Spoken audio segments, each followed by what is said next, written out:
Hello friends, how are you today? After almost 3 days passed when the Government of India announced Budget 2021, I have been talking to very many people, reading a lot of articles and collecting some information about the budget, talking to people, getting their views, thoughts. And today I'm going to present the thoughts communicated to me by various stakeholders of Indian economy, right from a young boy, girl, to an established industrialist of every level. आज मैं आपकी शान में 4 लाइनें कहना चाहूँगा क्योंकि आप लोग मेरे वीडियोस रेगुलर देखते हैं।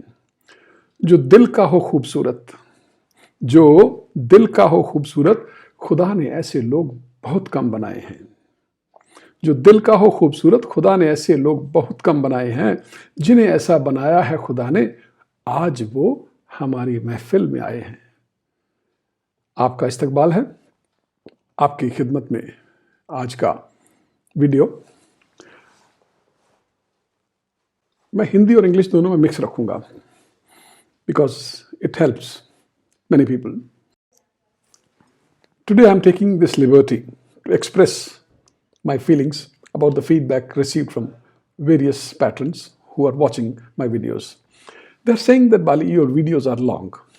My humble request to all of you is that these are kind of academic videos. I cannot make them like a pleasure videos of 2-3 minutes or 4 minutes. If I start doing it, you'll be saying that you're missing the substance, you're missing the content. So kindly bear with me with these slightly long videos and give me your suggestions if you have to make it shorten. I would love to have that. Today I'm going to talk about one particular subject which is new to India, not to the world. It was being deliberated for a long time by the Government of India in various circles of power.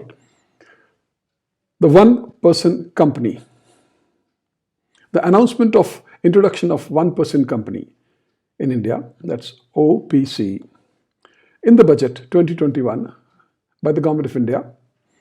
The concept of O.P.C was introduced in the Companies Act 2013 as an alternative to the sole proprietorship form of business. If we look at the background of this particular concept, the one-person company concept has been very much prevalent in the international corporate circles of various parts of the world. We can name Australia, China, Singapore, USA, UK, and various other European countries also. It has been there for a long time. In India, the introduction of O.P.C has been done after a deep study, very deep study and deliberations done for a very long time by a very strong committee of experts like J.J. Irani, who headed the team, who gave their very valuable views to the Government of India that this law should recognize the potential of diversity in form of companies rather than seeking to regulate specific aspect of each form, and seek to provide for principles that enable economic interaction for wealth creation on the basis of clear and widely accepted principles. Very well thought. It is not out of the place to say that this new strategic move by Government of India has been made in order to the much required boost to the young entrepreneurs who were always in double mind what to do. Shall we go for a proprietor company or a partnership company or an LLP or a private limited company or a limited company? Because of various constraints, because most of the people in India in middle and low middle class, every big industrialist, if you look back, starts from nowhere, maybe from garage of a home or a small place or a small office. And they have grown. And still in India, biggest populated country in the world, has to have this kind of a concept which is going to help all of us. In this, not only entrepreneurs but professionals would be encouraged to start a micro and small business enterprise with total confidence and the state support to set their goals of growth and productivity with lot of ease of doing business. If you look back in 2020, during the strong COVID-19 time, our worthy government. Our worthy government was working hard on almost every sphere of social as well as economic welfare. In the dark month of May 20, when COVID was on the high, it was given in the newsletter of Government of India about O.P.C that it is expected that this model will encourage small and medium enterprise in the unorganized sector with concept of limited liability and open avenues for more favorable banking facilities, which is of prime importance. Banking facilities, liability, people are scared of it, but still, having all the best of it, said all the best of it, there has to be a critical analysis of this concept. Today, I would like to do a SWOT analysis of this particular concept. Because if we do a SWOT of a particular concept or a method or a system, it helps to evolve the basic problem points which are going to be faced by various people using it and practicing it. Let us talk of strength first. As an O.P.C concept is practiced in various parts of the world, it brings Indian entrepreneur at par with their counterparts abroad. Because world has become very small.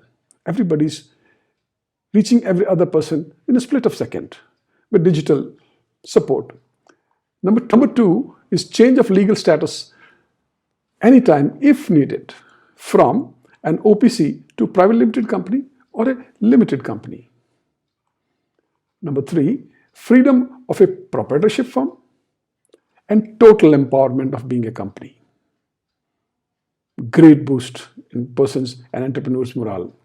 Number four, an O.P.C will give the young entrepreneur the benefits of a private limited company, such as access to credits from financial institutions, investors and lenders in India, bank loans, limited liability, legal protection for business, easy access to the markets. These four things are very important for a business stability and growth and peace of mind. Number five is O.P.C model can operate with a minimum of one shareholder and one director as against the general minimum requirement of two shareholders and two directors for a private limited company. The sole shareholders can himself be the sole director. Very good concept. It will help keeping the focus on management, productivity, and stability of the company. Number six, O.P.C does have an edge over Limited Liability Partnership Act 2008, as they not only limit the liability of an owner but extends various immunities to access to the credit and the loan facilities from banks and financial institutions available in India. These kind of strengths enumerated and established and put into the law definition is going to help the entrepreneurs who are already there and who want to be an entrepreneur in coming times. Now comes, if there are strengths, there must be weaknesses also. We cannot overlook that. If you look at the weaknesses, now that we have discussed strengths of this concept of O.P.C, it has to have some weaknesses because it is a law of nature that anything which has got strengths is bound to have some weaknesses and it cannot be ignored and we should not ignore it. Let us start with operational difficulties. Number one, requirement to appoint a nominee. Number two, procedural hassles for selecting a suitable nominee. Number three, obtaining his consent. Number four, empowerment of nominee to withdraw. Huge tension. All these things are going to render a huge tension to the entrepreneur and owner of an O.P.C. Now comes the ownership limitations. If it is a legal entity, it has to have ownership limitations also. Number one, the foremost is only a natural person who is an Indian citizen can have an O.P.C. The second part is it restricts the ownership to an individual only and not the corporations. The third part is foreign companies and MNCs cannot incorporate subsidiaries as O.P.Cs in India. This is going to deter the foreign investors to invest into Indian companies. To do this, if somebody wants to invest into this company and somebody wants to have an investor into his company from abroad, he has to have a change of legal status to a private limited company and a limited company, because as per the statute, a private limited or limited company can have 100% FDI under direct route. The next is ESOPs. In any business, any industry, any trade, there has to be ESOPs, which helps to attain the desired efficiency, quality, and productivity, and time control, giving the cost control, making it competitive in the market. Under this, no sweat equity share or ESOPs to incentivize employees, which is a direct growth deterrent factor. Next is restrictions on conversion. It is not so easy to convert an O.P.C. also, because O.P.C. is not allowed to do banking financial activities. This includes investing in security of any corporate. O.P.C. cannot be incorporated under Section 8 of Companies Act 2013 to do any charitable activities. If an O.P.C. wants to graduate to be a private limited or limited company, then it should have one of the three criteria. It should be in existence for 2 years, or a paid-up capital increased beyond 50 lakhs, or turnover exceeds rupees 2 crores.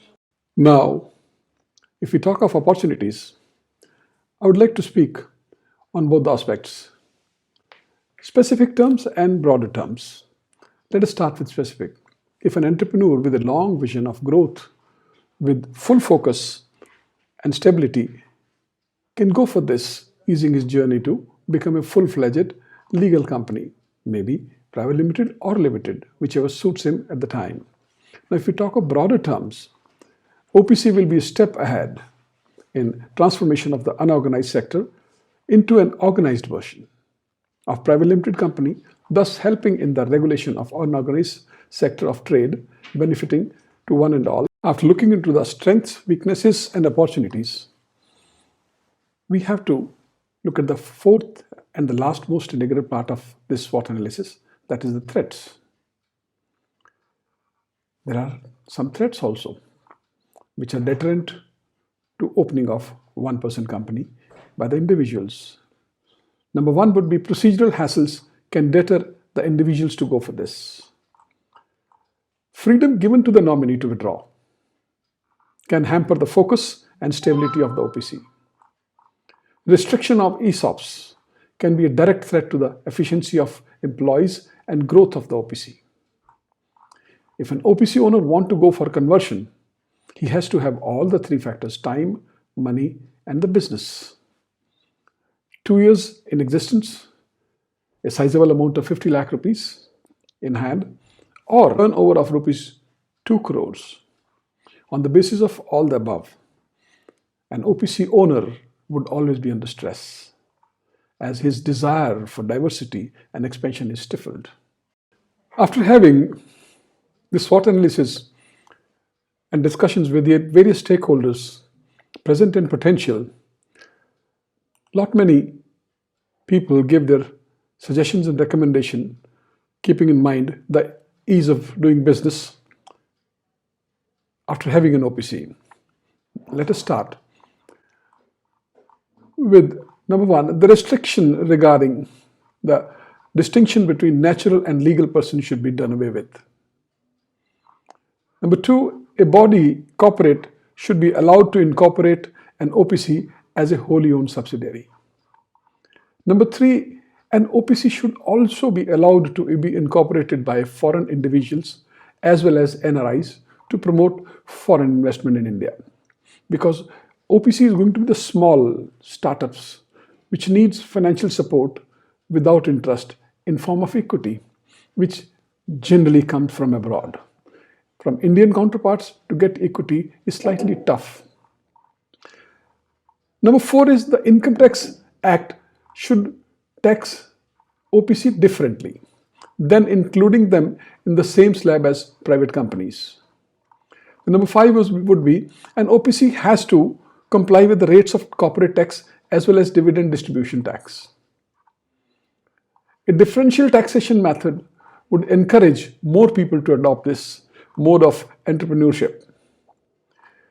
The compliance requirements should also be more relaxed than before, as the individual acting in his own capacity might find it hard to manage a business, as well as comply with the various requirements of MCA, statutory audits, submit annual and returns and IT returns, etc. To conclude this presentation, on behalf of my counterparts, the stakeholders of Indian economy, the budding entrepreneurs who are going to go for an O.P.C, who are already having small businesses, this concept of O.P.C is still new in India and unfamiliar concept for Indian entrepreneurs. It will take some time for such a new concept to catch on. O.P.C can help providing a new platform to micro, small and individual enterprise. It gives them security of a limited liability, which will help in providing legal protection to the unorganized sector of Indian businesses. However, it does have limitations such as promoter participation, mandatory conversion to a private limited company, etc., and various other weaknesses and threats as discussed above. According to the experts, management of O.P.C will create problems, as a single person will be responsible for all the compliances and the management. This concept has also been criticized on the grounds of excessive incorporation formalities and tax burdens. But O.P.C does have an edge over Limited Liability Partnership Act 2008, as they not only limit the liability of the owner but extends various immunities and access to various credit and loan facilities. O.P.C will be a step ahead in the transformation of an unorganized sector into an organized version of private limited company, thus helping in regulation of the unorganized sector of the trade. O.P.Cs are doing well in other parts of the world, like United States, UK, Australia, Singapore, China, and all these European countries. The government should observe workings of such business enterprise over there and try to implement the same successive values in our Indian business circumstances. Moreover, Make in India and ease of business policies of new government seems promising, but one-person company, O.P.C, is still in its infancy. And only time will tell about its SWOT, that is strengths, weaknesses, opportunities and threats of this. Let us wait and watch with a positive attitude. Thank you very much. I hope you like today's presentation.